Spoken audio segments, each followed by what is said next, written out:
No, say if you, the listener, wanted to be very good at playing, say, the cello, right? The cello. I know Andrea loves the cello, so that's why I'm using the cello because it was on my mind.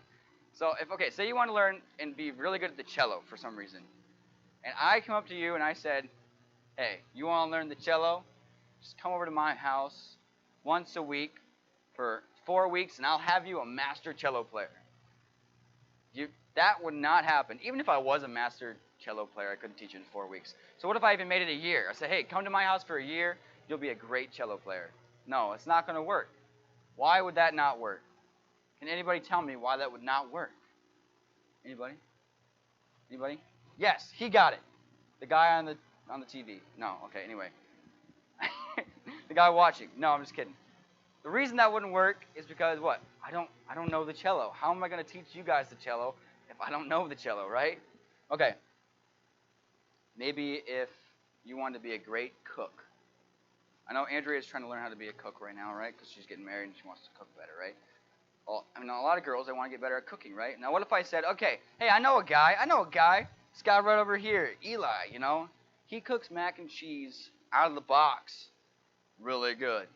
Like, literally, all you have to do is give him the instructions, the ingredients, measure it out for him, make sure he does it right while he's doing it, and then he'll cook a perfect meal. But that's not going to work, right? If I told you to learn from him, it's not going to work, right? Because he's not a master cook.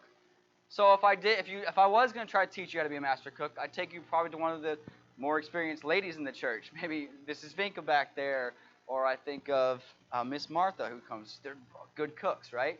So when it comes to this idea of soul winning that we're trying to get better at, we're trying to become people that soul win and that share our faith to other people and don't just keep it to ourselves.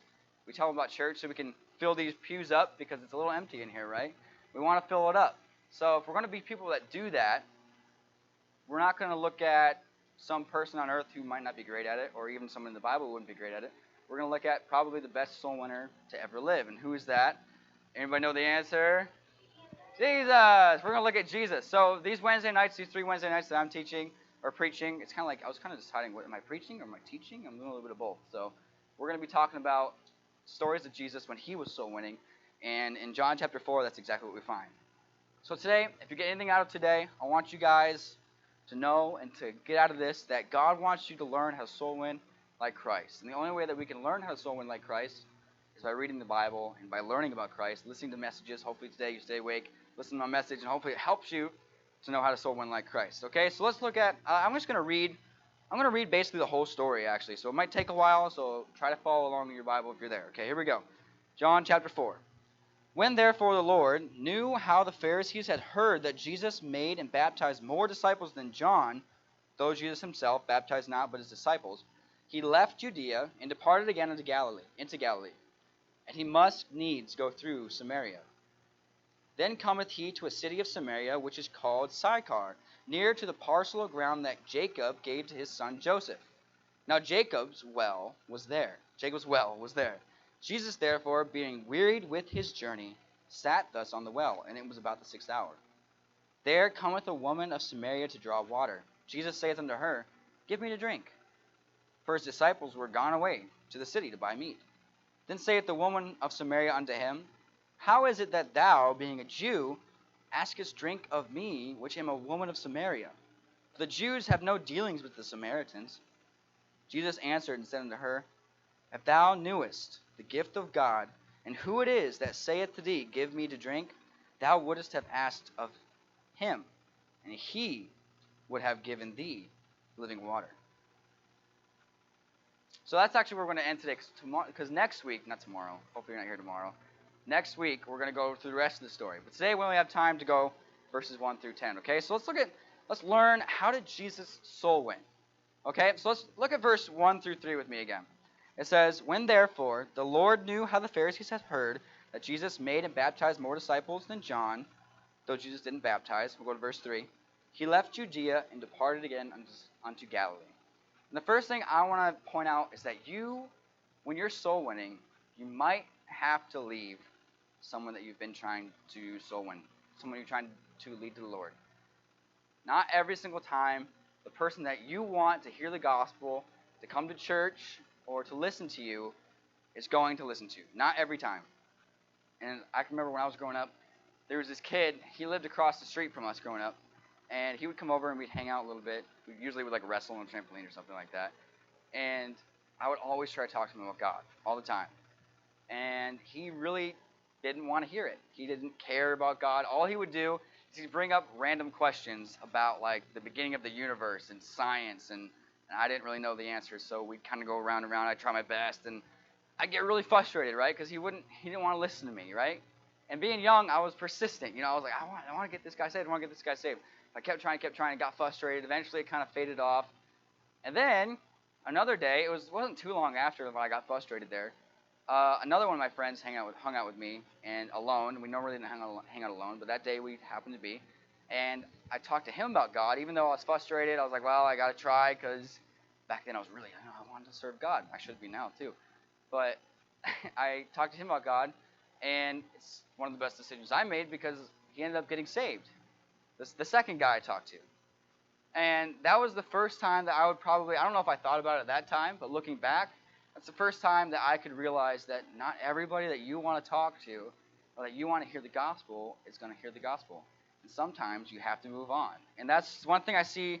It sounds discouraging, but don't worry, it's going to get encouraging at the end. But this person, God had to leave, Jesus, he had to leave where he was because they didn't want to hear him anymore. They were too worried about persecuting him and all these things. The Pharisees had nothing to do with him. They were trying to trip him up in his words.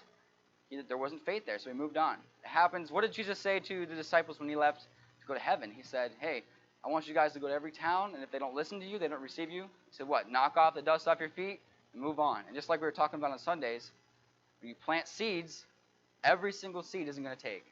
But you have to move on. You plant more seeds, and you plant more seeds. So that's what we're trying to do as soul winners. So you might have to move on like Jesus did. Now, if you don't know, okay, I know this is one thing. It's like, well, I don't know if I want to give up on this person yet. So in your life, if you're thinking of someone in your mind that maybe you've tried to talk to a little bit, you should, they haven't listened to you. If you don't know if it's time to give up, you obviously pray and seek the Lord's face and see if he leads you otherwise, right? So that's what we seek the Lord if we don't know when to move on. But what we do know, and the encouraging part of this story, is obviously we read the story and we know that Jesus goes to Samaria, ends up leading a woman to Christ.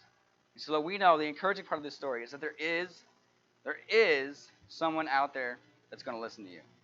Someone out there in the world, no matter how discouraged you feel like right now, you feel like nobody's listening to you, you try to share the gospel with this person, you try with the same person for a long period of time, they're not listening to you, they don't seem to care.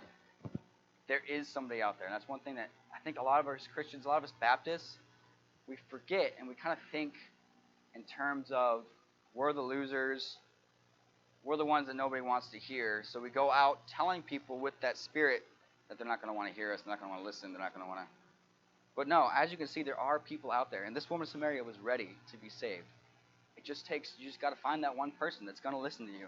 So that's the encouraging part. There is somebody out there. The Bible's full of stories, right? And we hear stories all the time of people being saved in miraculous ways.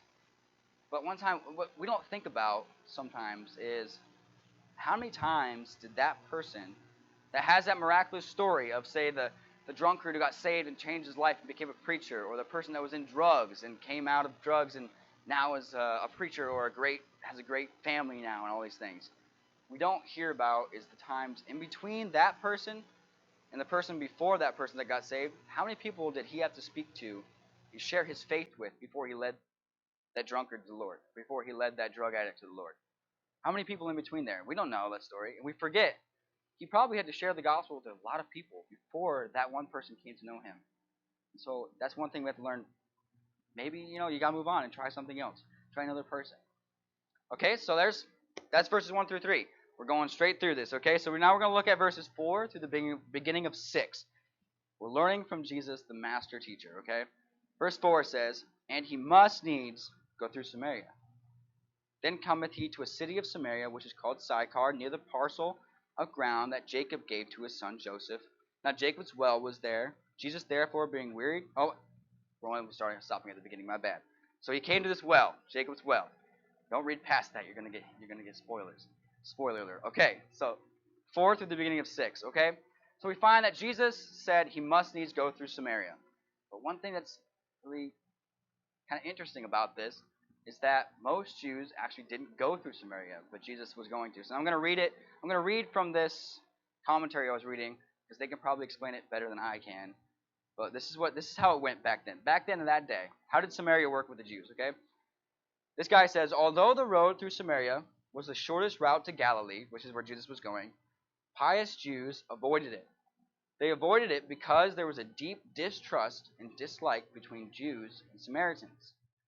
When the southern kingdom of Judah was conquered by the Babylonians, they took almost every captive, exiling them to the Babylonian Empire. Okay, so they came in, they took people out of the southern part, and it says they left behind only the lowest classes of society because they didn't want, that type of people in Babylon. So they left them back with the Jews, which is what now is Samaria. And these that were left behind intermarried with other peoples, and who slowly came into the region, and the Samaritans emerged as an ethnic and religious group. Because the Samaritans had a historical connection to the people of Israel, their faith was a combination of law and ritual from the law of Moses and various superstitions. Most Jews in Jesus' time despised the Samaritans even more than the Gentiles. They despised the Gentiles, they despised the Samaritans, they're all bad because the Gentiles are dogs. Well, the Samaritans were a mix between bad and good. Because they were religiously speaking half breeds, and therefore they didn't want to go through Samaria. They didn't want to touch them because they weren't holy, they weren't the called people of God. So it says that most Jews were pious and went right around Samaria. So they took the long way to get to Galilee, even though it's a lot faster to Samaria. What I see from this passage, it's great, especially for this time in our country's history. It's amazing that God is not, no matter who you are, God knows. I don't know what you were like before you got saved. I don't know if there's any kind of ethnic problems that you've ever had growing up. There's no colored people in here today. But God doesn't care. God says you guys all need to be saved. And that's why Jesus went through Samaria. Jesus was an amazing person. He went through Samaria. It doesn't matter if you're, red, yellow, black, and white. They're all precious in Jesus' sight and in God's sight. And so he went through Samaria even though nobody else wanted to go there. So when it comes to our lives and we're trying to apply what the Bible teaches to us, I don't know, what could it be? Maybe God's calling you to go talk to somebody that you would be uncomfortable talking to, a big sinner, someone who maybe has a giant mohawk and tattoos all over him, or someone who he's on drugs, he drinks a lot, I don't know, something like that. But God, Jesus, what he teaches us here, he wasn't a respecter of persons. Everybody needs to hear the gospel. And you never know. Even this lady, we'll find out later, actually next week, this lady was a pretty big sinner. But Jesus didn't care. It doesn't matter who you are. God wants to give you the gospel, and we should be the same way, wanting to give the gospel to anybody that's willing to hear. And they're willing to hear. You might not look like it. You may be scared of their faces. But they want to hear the gospel. They need to hear the gospel. So even if you're uncomfortable, maybe you're in a place that you just feel like, this is a weird place. I never come here. I don't want to go to that area of town and preach the gospel, even though there's tons of kids there. And I know I can think of an area here in Bradford. There's like a lot of people there. A lot of them, they might be a little more dirty. They might not keep up as well. Their kids might be a little more crazy. But we need to go to those places, even those places, and get kids. Try to win them to Christ, bring them to church, because it doesn't matter who they are. Jesus wants them in his church. Okay? And so now we're reading. Let's read the second part of verse 6. Because I didn't want to give you guys spoilers, right? It says, after Jesus, and therefore, so the well was there, and it says, Jesus therefore, being wearied with his journey, sat thus on the well. It was about the 6th hour of the day. So what I see here is we see that Jesus was real. When we read these stories of Jesus being a soul winner, we might get the idea that, he is superhuman, he's God. I mean, he is God. I'm not saying he wasn't God. But we think, it's not like we could ever be like that. We read these stories as if it's not us. But we see here that Jesus, he was just a tired guy resting on a well. So it shows us he was real. It shows us also that he was poor. I can relate with what being poor feels like. Jesus didn't have a horse. A lot of people would ride on a donkey and a horse, anything, to get from one place to the other, but Jesus had to walk the whole way. So he was a poor guy. He didn't have anywhere to rest. He didn't have friends in Samaria. Said, hey, can I come hang out for a while and get a glass of iced tea? No, he couldn't do that. He just saw a well, and he was tired, and he sat down on it. He's just an average man. Physically speaking, he's just like us. So no matter what you feel, you're going to feel tired. You're going to feel drained. Don't let that stop you. It didn't stop Jesus, because he is amazing, and we need to be like him. It shows us how much Jesus cared for souls. So my question for you is, do you care for souls like Jesus does? Now, I'm not going to stand up here and tell you that every single day I go to my room and I weep about the lost in our town. No, because I don't like I should. I know a lot of us feel like we don't care enough. We're too connected to our entertainment and our things, making money in our jobs around here, that we forget about lost people that need us, that need to be saved. But I'm trying. Okay, today after making this message, I decided I went and grabbed a bunch of Bible tracts. I'm going to put them all in my car. I'm going to try to give them out. So I encourage you to do the same thing. Let's try to be people that cared for souls the way Christ did. And so, I don't know what you might be doing when opportunity comes to lead someone to Christ. Okay, I don't know what you could be doing. You might be on a hard day's work. You might be heading home after a hard day's work. You stop at a gas station to fill up your tank. Now you might feel like, well, I feel God leading me to get this guy tracked or this girl tracked or talk to them. But I'm tired. God's got to understand that I'm tired, right? Just worked all day, or I just got done doing something. But Jesus here, he was weird, he was tired, he was speaking to people all day, and he came and he still had time for this woman. So, in one way, this makes us almost fall in love with Jesus more. It's like, wow, what a guy. It also should inspire us to be like that guy. We want to be like Jesus, okay? So now, we're going to read verses 7 through 9. So 7 through 9, here we go. There cometh a woman of Samaria to draw water. And Jesus saith unto her, give me to drink. For his disciples were gone away unto the city to buy meat. Then saith the woman of Samaria unto him, how is it that thou, being a Jew, askest drink of me, which am a woman of Samaria? For the Jews have no dealings with the Samaritans. So what I see here is that Jesus showed this woman on an individual, on a personal basis, that he cared about her. And that's what, when it comes to soul winning, that's something we're going to have to do. We did all these things. Say you overcame, you're going to talk to this person even though you're tired, even though they might, not look like someone that's going to hear you. Say you overcame those things that we talked about earlier. Now it's time to actually tell them the gospel. Well, if we follow Jesus' example, the first thing that he did is he showed that he cared about her personally. And I don't know, you've probably heard the saying, people don't care how much you know until they know how much you care, right? And so, the first step in leading someone to Christ, a lot of times, is just to talk to the person. Let them know that you care about their life and that you're interested in them. So that's what Jesus did. That's what we should do. And when Jesus says here, he says, give me to drink. Nowadays, if I was to look at Andrea and I was sitting on a well, and I was like, hey, give me a drink. It might seem a little demeaning, you know what I mean? But that's not how the culture was back then. This was not a demeaning term, because obviously she said, wow, why are you speaking to me? It was actually a good thing that Jesus would talk to her and ask drink of her, okay? So it wasn't a demeaning thing, Jesus asking to drink.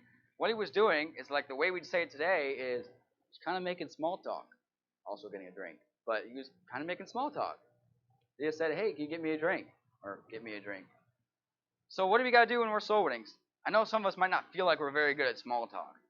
But if you read the stories of Jesus, he's very, very good at it. And it's actually very simple. Basically, he didn't mention the weather here. But he obviously probably was tired. You probably saw that. What could he have done? He could have been like, wow, it's a hot one out here. I am tired. It's not that hard, right? Just make small talk, let the person know. And by doing that, you're saying, I'm talking to you. Even though I'm a Christian, I'm going to share the gospel with someone who is all tatted up. I'm obviously a clean-looking person, right? And if you're sitting there, they might think, well, he's not going to talk to me. He's in a different level of society than I am. By just opening a conversation with them, having small talk, you're showing them that you actually care about them. And it might not seem like a big thing, but it actually is a big thing. To some people, it's a huge thing. Especially the people that the dude that tat up their body or have crazy hairdos. A lot of them are just looking for attention. A lot of them want someone to care about them, and by you making small talk, right there, you're caring about them. And that's what Jesus did about this woman. He kind of made small talk and showed that he cared. The world will be amazed. And I was talking to Andrea the other day. I was like, do people feel like that? People in the world, because I don't remember what it was like to be in the world, you know? I was like, do people, when they know a Christian, they see one, do they think they're not going to talk to me because they're too holier than thou, you know? And she said, well, yeah, it depends on the person. A lot of people, they can't come across like that. And so we don't want to, how do we not come across like that? I mean, we look obviously clean and cut. So the only way that we're going to make sure that we don't come across someone like that is to actually go up and talk to them, right? And just to make small talk like Jesus did. All right, so he was just creating conversation. That's one thing we can do. He's great at it, and we can learn from Christ. If you don't feel like you're good at it, you don't feel like you can do it, just learn from Christ. It's very simple. He did it. All right, so let's look at we're looking back at verse 8. Yeah, we're going back to verse 8. I know we've already read through it. There was something here I wanted to point out in verse 8. It says, for his disciples were gone away unto the city to buy meat. Now, we might just skip over it because it's kind of in, parentheses in our Bible, so it's da-da-da-da-da, going on to the next thing. But one thing I see is, like, you might actually find yourself, if you're trying to lead someone to the Lord, kind of alone. The people that you're with, maybe your friends, maybe you're out in a group soul winning, like going door to door, they might have decided it was time to be done and they're going to go get some food. Guess what happened here? The disciples say, I'm going to go get food. So what we see is soul winning is a one-on-one thing. So a lot of us, obviously, we think we know this, but if you don't think about it, you might not realize that it's kind of up to you. Soul winning is up to you. They might not see the need. Those that are with you might not. You can see that somebody needs the gospel. You can see God's telling you to go to somebody. You might even tell them, I think we need to talk to this one more person. I think we should go, keep going. And you might get outvoted, and they say, no, we're going to go grab food because we're done here. They might not see the need like you do. Don't let that stop you. Jesus saw the need. Jesus saw that there was a person here that you could talk to. The disciples said, we're going to go get food. But he saw the need. And even worse, they might not care. The disciples probably cared here. But in your life, you might be with people that they just don't simply care. You might say, I should go talk to that person about the Lord. Oh, okay. Go ahead. Or, I need to get home. I need to go get food started. I gotta go mow the grass. Da, da, da. So they might not care that this person needs the gospel. Well, it's up to us to give it anyway. Spread that seed, because you never know what the Lord's going to do with it, okay? So you might be alone, just like Jesus here was alone. And so we need to learn from that. That you might be alone, but you still could do it. All right, so verse 10. We're on to verse 10 now. So we read 7 through 9, then we went back to 8, so now we're on verse 10. And it says here, Jesus answered and said unto her, if thou knewest the gift of God, and who it is that saith to thee, give me to drink, thou wouldest have asked of him, and he would have given thee living water. And this is our last point for today. This is the last verse we're going to go over. But what I see here is that we have the answer that the world needs. We have the answer right here in our hands. We have the answer right here in our hearts, in our minds, that the world is searching for and that the world needs. You see, this lady, she kept coming to the well. Every single day, this lady had to come to the well to get water, right? And so when you think of those in the world, every day, they're searching for something to quench their thirst. Every day, what are they doing? Every day they're looking for pleasure. They're seeking pleasure and lust in their life to fulfill them and make them happy. Every single day they're going to entertainment, like they want to escape their world because they're going to the entertainment. They're searching for money because they think that's going to fulfill them one day. So they can't wait to get their paycheck. They get their paycheck, oh yes, and they don't get that real fulfillment. So what do? They go back to the well, go back to work, and they're going to try for more fulfillment. And every day they're going back for these other things that aren't going to ever satisfy them. But we have the thing that's going to satisfy them. All we have to do is share it with them. Share the word of God with them. That's all we need. They're searching after material things every single day. So I don't know about you. I can't remember a time much before I was saved.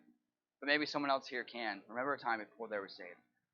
And what I hear and what you guys probably can remember is that there's something missing in your life. You want to fulfill it, but you just can't seem to find the right thing to fill it.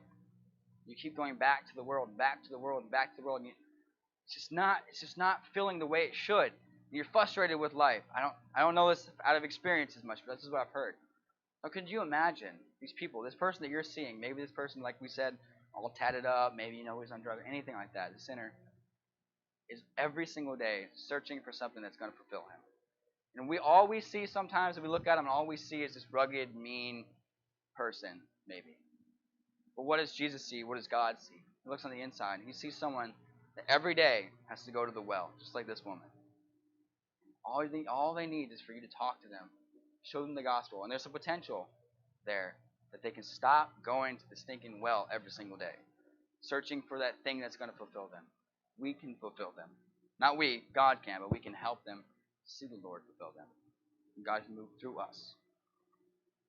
And one thing you got to remember is that these people that we're talking to, they don't actually have true happiness. Happiness like we do. They want to have true happiness. They want to be fulfilled, but they're not, and they don't have it. We can give it to them. Only by these things that we have in our hands, we can give it to them. What we have in our heart. They're never having true happiness. They have to go to the well every day, but we can give it to them. What do we enjoy? Today, we're saved, right? Everybody here, I believe, is saved. At least has a testimony of being saved. What do we get to enjoy every day? I wrote a few things down here. Today, we get to enjoy the comfort of knowing what comes next after we die. What comes next after this world ends? If we were to get COVID and we were going to pass away, or if we were killed in a riot, that was crazy.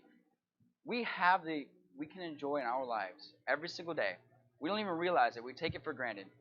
But we know in our heart what comes next. So it's settled in our heart a little bit. We're not worried about what comes next. But what's someone in the world? Someone like this woman who's going to the well, going to material things, going to all these pleasures for their life every single day, they don't know that. They don't know what comes next. They wonder what comes next. They think about it random times in their bed when they're sleeping or before they sleep. They dream about it maybe. They don't know what comes next. So we get to enjoy that. What else do we get to enjoy? We have the joy of knowing that God is in control. So no matter what happens in our life, what do we always come back to? Someone we love passes away, or some tragic thing happens. We lose a bunch of money. We lose our house, our car, something like that. What can we always come back and say? What are those around us saying? They're saying, hey, don't worry. God's in control. We know that he's going to take care of us, and he knows what's best. So we can what? We can kind of relax. We can say, you're right. God's in control. No matter what's going on, I can trust the Lord. But like that woman, like that Samaritan woman, like this person that you might be talking to, like you want to talk to, they don't have that. Every single day, they don't have someone that's going to tell them, hey, the Lord's in control. On the inside, they can't even tell themselves, like, hey, I know the Lord's in control. I know what's going to happen here. No. What do they believe in? They believe in random chance. They believe in some mystical something out there that might be controlling everything, but they might not be nice. They might just be a jerk that's out here trying to make my life miserable. They don't have that peace in their heart that tells them that the Lord is in control and the Lord knows what's going on. But you live with that every single day, and you don't even realize it. So why not share the gospel with someone and let them know that they can have it as well? The last thing that we have is that we have the peace in our life that comes with worshiping God. And we might not understand this, but before you're saved, before you actually worship the Lord, there's something missing in your life, because we were created to worship, right?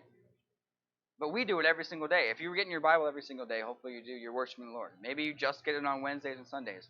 Well, guess what? That's a whole lot more than that person out there who's all tatted up or who's on drugs or just lost in the world.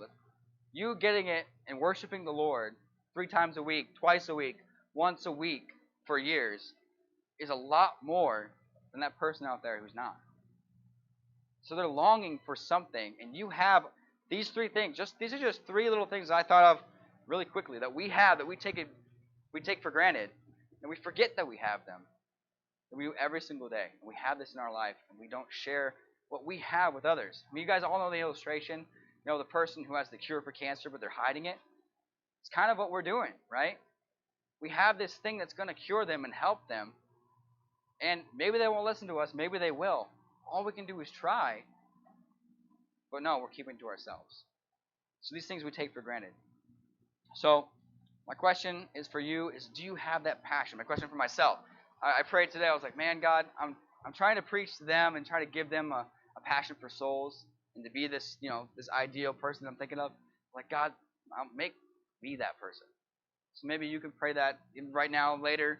Maybe when we do prayer time later, you can think, God, make me the person that Matt's trying to preach and give us and make us be. So maybe you can be the person like Christ who went through Samaria, even though he didn't have to, because he knew there was a soul there that he could save. Okay, so let's have that passion that Christ had. And that's my message for today. So let's pray. And we can pray again.